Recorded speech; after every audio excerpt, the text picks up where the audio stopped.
Here is a very simple moving average forex trading strategy. It's ideal for beginners. This chart is a 4-hour time frame US dollar to Japanese yen chart, but you can use any forex pair in any time frame. The principles are the same as shown here.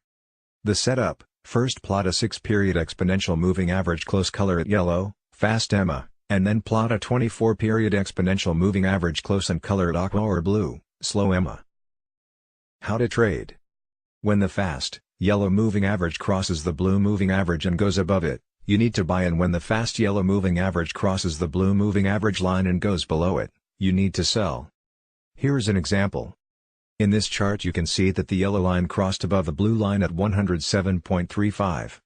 This is the price we enter the market with a buy order and wait until we see the yellow line going below the blue line.